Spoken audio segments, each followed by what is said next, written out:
Hey, how's it going, guys? Apologies for the late video. Life just gets in the way of things sometimes, but as promised, I said I'd get you a neck Q&A video, guys, where I'm going to answer some of the questions that you left me in the previous video regarding neck. And then there also is going to be some questions that I've just thought off the top of my head, guys, which might help you with your neck training development also. So as I said before, guys, apologies for taking so long. Like I said, life just gets in the way, and it's a pain in the ass sometimes, but that's just the way things are. So before I get into the actual neck Q&A, guys, I just want to say that this video is based a lot on my opinions, the methods that I've used in training my neck. I'm not saying that they're gospel, guys, that they're going to work for you, but from my experience, they've worked better for me than any other kind of neck training method that I've ever used. And I've done them all, everything you can think of, except for using a four-way neck machine. I live in the UK, guys, as you can gather by my accent. I have never in all my life, and I've been in gyms since the age of 5 years old, I've never in my life once come across a four-way neck machine. As far as I'm aware, the rugby players over here don't even condition their necks with a four-way neck machine. Everything is just done through using neck harnesses or doing shrug work. Okay, so but apart from that, I've done every other kind of neck training device and method that you can think of. So guys, let's just get into it. Let's just start talking and let's see where we go with this. So question number one, I won't mention the subscribers, guys. I don't think it really matters. But this question is, why neck training? Why is neck training important? Okay. Your neck is a muscle, guys.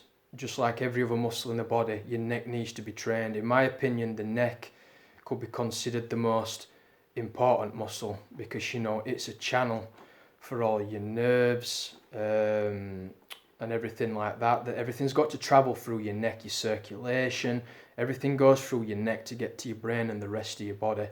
So it's a good idea, guys, to have a strong neck, have good tendons, just have have good strength in your shoulder girdle, guys. A lot of people suffer with whiplash in their necks, and a lot of the time that can be due to having a weak neck. Some people just sleep funny on their necks. A lot of the times that can be due to having a weak neck. And then of course we talk about sport, concussions, neck injuries, all kinds of things which are becoming more popularized nowadays. People are talking about this neck injury and concussion prevention a lot more, and it's good, guys. Your neck is an extremely important part of the body which needs to be kept in condition. You need to keep it strong. Okay, and another reason, guys, why it's good to have a strong neck is because it makes your appearance look better. There's nothing better, in my opinion, than having a thick, strong neck. It makes you look powerful. It can also make you look more proportioned. It can also make you look a little bit out of proportion, guys, as well, if you go a little bit too far with it. I sometimes get people telling me that I look like a thumb, believe it or not. But there's nothing worse than seeing guys with huge shoulders, big biceps, big chests, a big back, and then they've just got this little pencil neck, and you just think it don't look very. It don't look very good, at least in my opinion, and I think it looks a bit weak. So I think that's another reason, guys, why you should be involved with neck training. Protect your neck at all times, protect yourself at all times, and also, guys, you want to look good in them tight shirts. You got to remember your forearms of your neck are more likely to be on show when you're out in public. So it's probably a good idea to have a neck that to some degree is going to demand some respect. People are going to take notice. It's going to make you look powerful. All the strongest animals in the animal kingdom had powerful, strong necks. Your lions, hyenas, silverback gorillas, and there's more there to name, but they all had powerful, dominating, strong necks, guys. So yeah, that's my opinion on why you should perform neck training. Okay. The next one is, how do we go about stretching the neck and warming up the neck, guys? Well, when it comes to stretching the neck, I've got to be honest, I don't really place much emphasis on stretching. Stretching my neck for me would be literally just grabbing my head, holding it to one side for 10 seconds, holding it to another side for 10 seconds, holding it back, pulling it down from the front. And I'd probably spend no more than 3 to 5 minutes performing such a basic stretching exercise. To me, I'm not as bothered about that. When it comes to warming up, guys, the best way that I think you should go about warming up is to just give yourself a little bit of manual resistance for around 5 to 10 minutes. Okay, so go through the motions that you are going to perform in your actual manual resistance workout, which I'm going to talk about in a short while, guys. And the way you do this is really easy. You'll just place your hand on your head. If I was starting from this position, press against your head, guys, and just pull against it. Okay, push against it. Okay, and you could perform 10 reps on the left. You could perform 10 reps on the right. Place your hands on your forehead, push into your hands going forward. Put your hands at the back of your head, push into your hands going back. And also, if you want to work the rotation, just place your hands on your chin just a little bit and just pull against it, guys, okay? And just pull against it. And just do 10 reps each direction. Maybe do 2 to 3 sets of that, guys.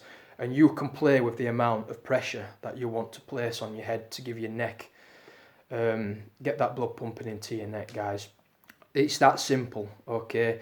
I don't think you need to do anything else for warming up your neck. I think that should be enough. Okay.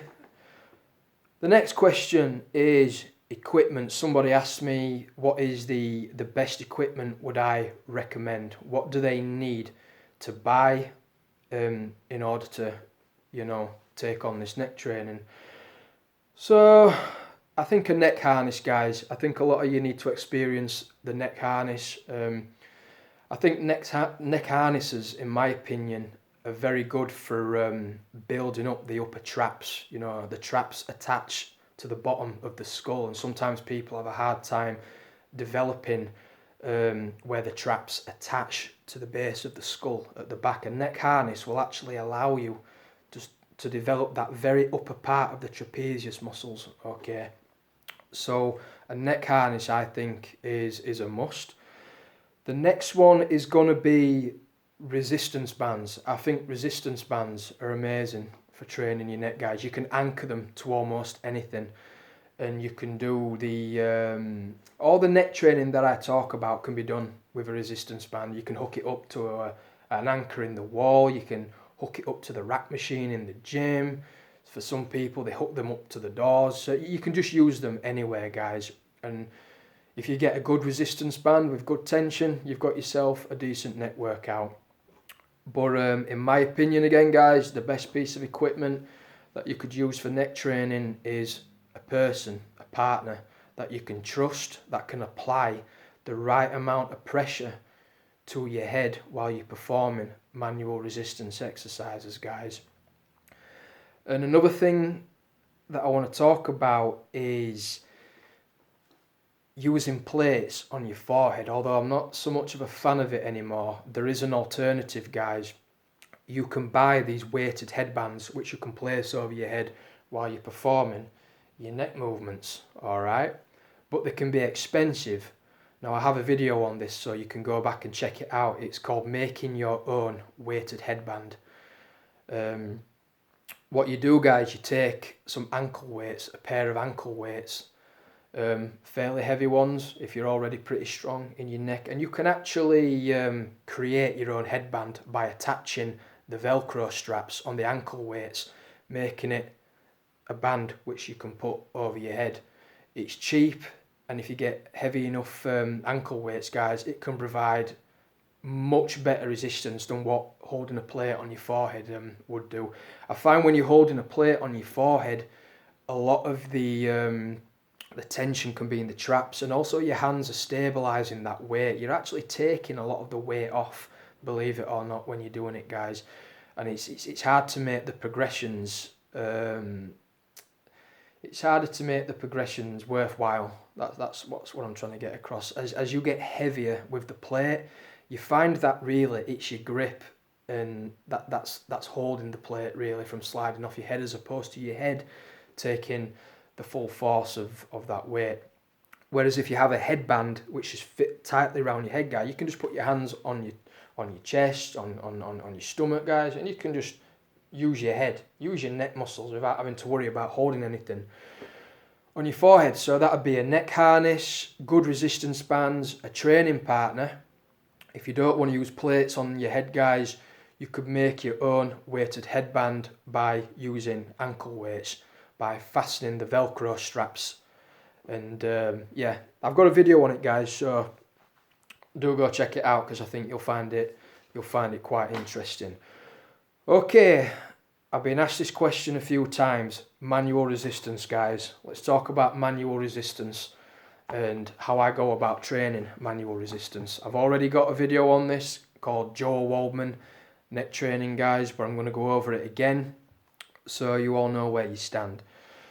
So I emailed this guy called Joe Waldman, alright? Joe Waldman is a ex-strongman. He holds world records in certain strength feats, and he also has a achievement for having the biggest neck in 1994. The guy won a competition for having the most impressive neck, and it was an impressive neck, guys. If you go back and check out my video, Joe Waldman neck training, you'll see the thumbnail picture of him stood there just with this ridiculously thick neck. I believe his neck was 22.5 inches or 22.75 inches. Regardless, his neck was fucking massive. So, and he was a friend of Arthur Jones. Okay, everybody knows who Arthur Jones is in the bodybuilding world. Okay, Arthur Jones was a very intelligent man, and Arthur Jones had a method of training the neck in 7 movements, guys. Now, he would use a 4-way neck machine for using the movements, and he would do them all in a negative fashion. So the 7 movements, guys, are the pronation, the extension, lateral left, lateral right, rotation left, rotation right, and the last one, number 7, being a shrug. Okay, those were the 7 movements that he would choose when neck training. Each movement was done in a negative fashion. He only worked on the negative phase of the movement, guys. So what that meant was, if you're working the lateral side of the movement, if I was starting from the left here and I place resistance against my head, I have to fight against that resistance, and we're going maximum tension, okay, maximum output. So you're going to have somebody putting pressure against your head, and you've got to try and resist. And this is for a 10-second count. Okay, 5, 4, 3, 2, 1, boom. That's a rep. Okay, that's 1 rep going all out, maximum tension. So he would have you do 10 reps, just 1 set of each exercise. Okay, using a 4-way neck machine. And then at the end, you would use a shrug. He would use like a shrugging device. So you would be in a shrug. You would hold that contraction for 10 seconds, and the weight would be so heavy, guys, that your shoulders would be fighting to come down. So you're fighting to keep yourself in that shrug. And this would only take 8 to 10 minutes to perform. But in that 8 to 10 minutes, your neck would be measured before and after. Okay, and there would normally be a 1 inch to 1.5 inches pump done in the space of 8 to 10 minutes, which is crazy, guys. And it does work. I do it myself all the time. Before I train my neck, I always measure it before, and then I measure it straight after, guys. There is always at least a 1 inch pump on my neck. Okay, so that covers the 7 basic movements, the negative only. Going full intensity, guys, when you're doing this kind of training, is you need to have full intensity. Okay, you can't be cheating this kind of thing. You want to literally grit your teeth and plow as much energy into those reps as you can, and you'll see what I mean. After probably the first exercise, let's say you start off doing the prone curl, when you get to your second and your third rep, your neck will be blown out. Your neck will just be completely fatigued. You'll see what I mean, guys. It's a totally different way of training your neck. It's awesome. So then you need to get a good training partner, guys. You need somebody that you can trust, who can put the right amount of force down on your head. You don't want somebody who's going to slip off your head or is going to put too much tension on there and you end up giving yourself a zinger and a sore neck, or even worse, you end up in hospital with a broken neck. So you need to find a training partner that you can trust. Okay. So obviously the next question is, so what if I don't have a training partner? What is the next way? Find an anchor in a wall. Find a rack bar in your gym. Use your own rack bar if you've got one. Just use something to anchor a strong resistance band to. Okay, and just perform these movements using a resistance band. It's that simple, guys. And you can, sometimes I've known people have a better workout using resistance bands than using a training partner. So just use resistance bands, and it's that simple. And for the 7th movement, you know, stack yourself up a decent barbell with some loaded weight and work your shrugs in there as well. You'll be surprised at how pumped your neck will become, guys. It's the best way to train your neck. And obviously this is all done laying down. I'm doing this laid on a bench with my head hanging off the bench. My girlfriend actually is the one who trains my neck. She's a strong girl, so it's that simple, guys. You know, just a good training partner, some good resistance bands will work perfectly for that manual resistance. And I think that's it. So how often should we perform the neck training, guys? How often should we train the neck? Okay, so I train my neck currently every 7 days. Before, I used to train my neck 3 times a week, and I hit a plateau. I mean, I hit a brick wall, and for ages my neck just was not seeing any size difference, and it was pissing me off, guys. So I took Joe Waldman's advice. He said, you know, take 9 days off. Just take 9 days off, don't train your neck, and then start the manual resistance training. So I started training manual resistance, full intensity, and I trained it every 7 days. My neck grew within 2 weeks. I almost saw half an inch in size without flexing within 2 weeks. So my opinion, guys, would be train your neck once a week. But if you are absolutely not satisfied with training your neck once a week, I'll push it to 2. These guys who go around saying they train their necks every other day and they're doing loads of volume, loads of weight, and they're able to train their necks, you know, not the next day but the day after. To me, guys, you haven't trained your neck. Your neck does not recover that fast if you have put enough intensity into a neck workout.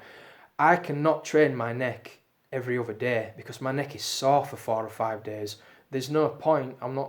You're not going to grow a stronger neck, guys, if you keep just destroying it while it's sore, while it's trying to repair. There's no point. Your neck, your body, your muscles grow when they're resting, guys. So just destroy it and then just let it recover for 5 to 7 days, and you'll see the benefit. You'll see how much bigger your neck will become just from doing that. So I would say every 7 days, guys, train your neck in this fashion.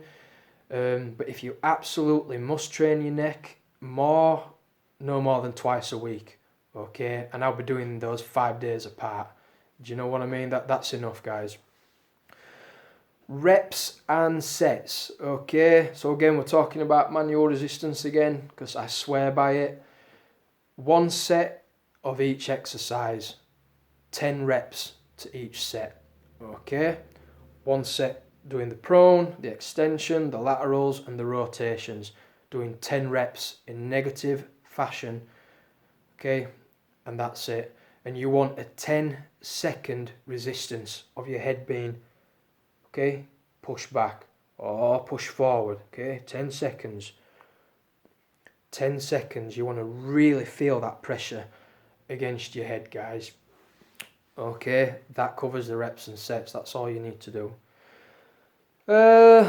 Okay, and that also covers overtraining, guys, because like I said, it was mentioned, somebody mentioned to me about overtraining your neck.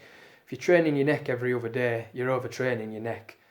Okay, and if you're overtraining, guys, you're not building muscle. All right, and also if you're overtraining, you're maybe not eating enough. You're not getting enough calories in, guys. You need to make sure you're kind of in a surplus to keep adding those gains to your neck. All right. Nucleus overload. What is my opinion on using nucleus overload when it comes to neck training? So I have done this, guys, and yeah, I did see the benefits to it, but again, I just hit a plateau where my neck just would not grow anymore. I was doing thousands of reps on my neck a week with ridiculous weight, and I just hit a brick wall.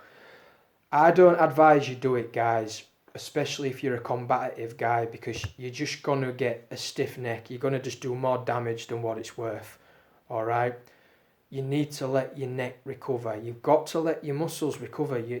Your muscles don't grow when they're constantly being activated all the time. They're being used all the time. They grow while they're at rest. Okay?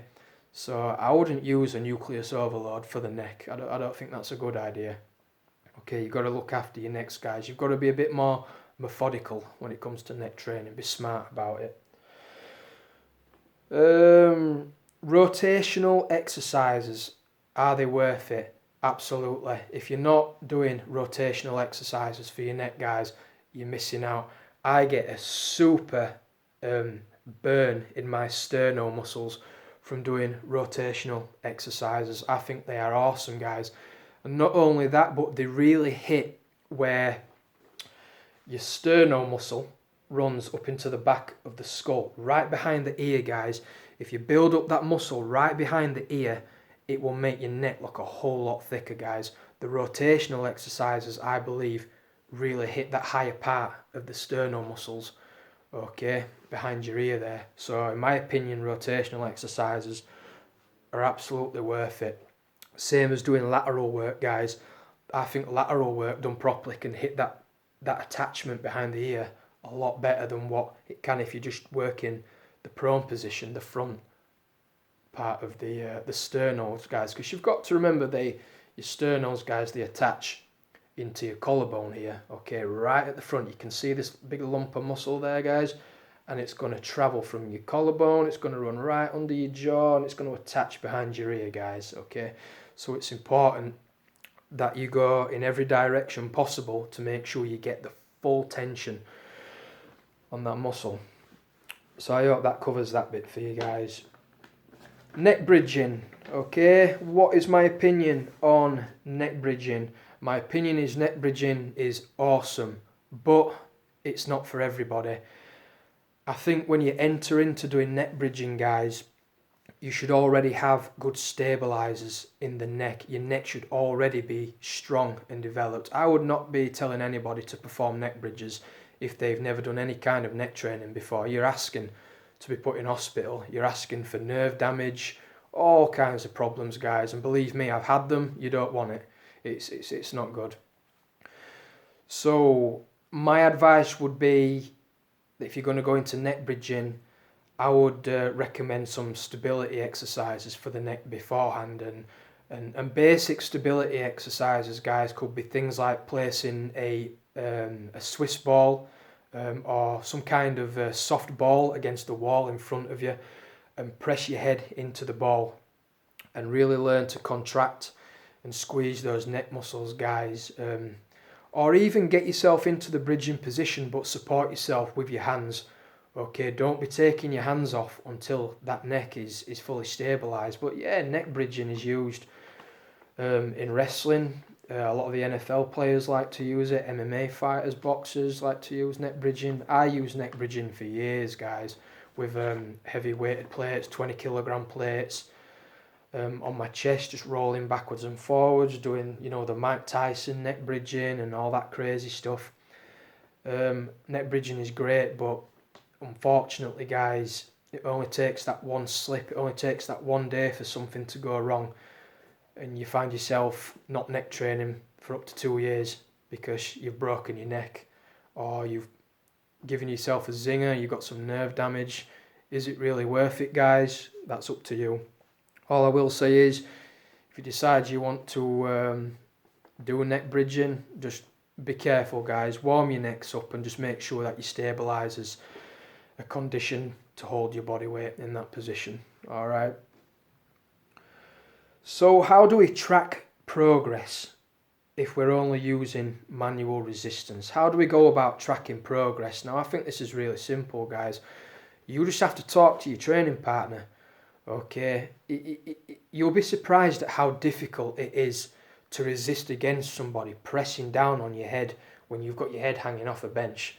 It's really difficult, guys. Your training partner will tell you how much force he's putting down on your head. You will notice over time, as you get stronger, your neck will get bigger. Keep measuring your neck before and after the workout, and you will see the difference in size in a really short time. I'm talking 4 to 6 weeks, maybe even less than that for some of you guys that might find you've got better than average genetics in that area.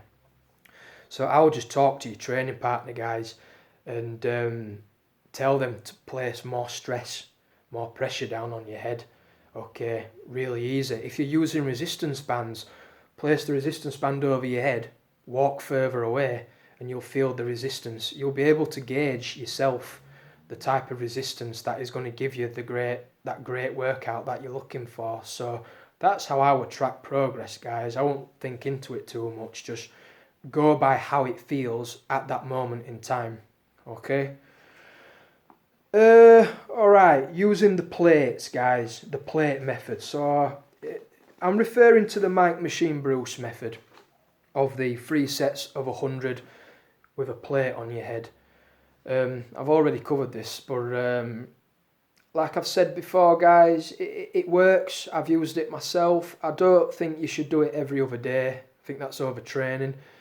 But I think if you wanted to do it once, twice a week, and you can place the weight on your head in such a way that you're not having to rely on your hands too much, but you are allowing most of the force, the weight of that plate to be on your head, then I think it can be a great workout.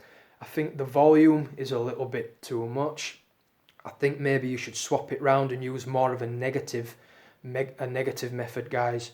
I think that'll suit you a lot better. So if you've got the plate on your head and you're in a prone position, bring your head to the top and slowly fight it back, really letting that weight rest on the forehead, guys. And I would aim for 12 to 15 reps, but under a negative tension, guys. I think is the best way to go about it. But yeah, it does work. It worked for me, but I felt like I plateaued on that method. But Mike the Machine Bruce is a very credible guy, respectable guy. I've got a lot of information from Mike. Yeah, guys, if you want to do it that way, you can do it that way. It does work. But like I said, it's quite easy to plateau and it's quite easy to cheat yourself because your hands, I think, a lot of the time are doing a lot of the work. That's just my opinion on it, guys. Okay, the neck flex. What is my opinion on the good old neck flex? I think the neck flex is awesome, guys. I think it provides, again, that kind of tension that you could apply to your neck using manual resistance, using resistance bands. But I think it's quite a pricey bit of equipment. It's an equipment that I've also got myself, but I don't use it much anymore. I think you could just use the same concepts using resistance bands. But yeah, I think the neck flex is a pretty good product, guys. Like I said, just a little bit pricey. Calories. Somebody was asking me about calories, guys, food eating. If you want to maximize your net gains, okay, you need to be eating, guys. You need to be eating a lot of food. Yeah, for you natural guys, you're going to put on a bit of fat. Unfortunately, that's just part and parcel with natural bodybuilding. You're always going to have to put on a little bit of fat in order to have a bit more size, a bit more muscle, guys. For some of you guys who are a bit more genetically blessed, you don't put as much fat on. You guys will put on more muscle, but you need to be more in a calorie surplus, guys. Just don't go too crazy and add too much, otherwise, you know, you're going to have that bit of belly fat that you're going to struggle to get rid of, and it's a pain in the ass. So just be careful with your calories, guys. But yeah, try and have about 200 to 300 calories over your maintenance, and that should be enough to put on some size on your neck, guys. So yeah, make sure you're eating plenty of calories. All right, genetics. Is it possible for people to build a big neck if they've got average or to below average genetics? One thing that I can tell you about neck training, guys, is even if you have got shit genetics, your neck is extremely sensitive to growing when you start putting pressure on it, when you start giving it resistance. I don't care how skinny your neck is. If you start training your neck will grow. You might put half an inch on, an inch. You'll be surprised. And I don't care if you've got, like I said before, rubbish genetics. Everybody who I've ever trained with who's had a thin neck has put on half an inch to an inch within 6 to 8 weeks, and their neck looked drastically bigger, guys. And that's because they were eating more and because they were really hitting their necks hard. For you guys who have just got good genetics in that area, you probably won't even need to isolate your neck. You'll probably get a bigger neck just from doing compound movements, you know, farmers walks, deadlifts, snatches, just movements which involve the traps. You guys are lucky in that respect, but for some of us that aren't as lucky, you know, we've got to isolate the neck, guys. But no, the neck is very sensitive when it comes to growing muscle. I think it puts on muscle quicker than any other body part. It also comes off quicker than any other body part, so that's why you've got to keep your calories high, guys. But no, somebody with really crap genetics, guys, can indeed build a bigger neck. I've seen it done myself. I've helped people build a bigger and thicker neck. So hopefully that covers that question, guys. Compound movements to a bigger neck. So this person is asking again, do I need to bother with isolation if compound movements can build a bigger neck, guys? Well, you need to be lifting heavy, and I mean heavy. You need to be doing heavy rack pulls. You need to be doing heavy shrug work. Anything where you're lifting things off the floor, okay? You need to be going super heavy. You need to be really hitting that nervous system, wearing out that nervous system, guys, if you hope to build up a thick neck. A lot of power lifters have got huge necks, guys, but these guys are lifting, you know, 750 plus pounds when they're deadlifting and rack pulling and squatting, and those kind of weights, guys, will build you a big neck. Pete Rubis, I think his name is a power lifter. He's got quite a decent YouTube channel, guys. Check him out.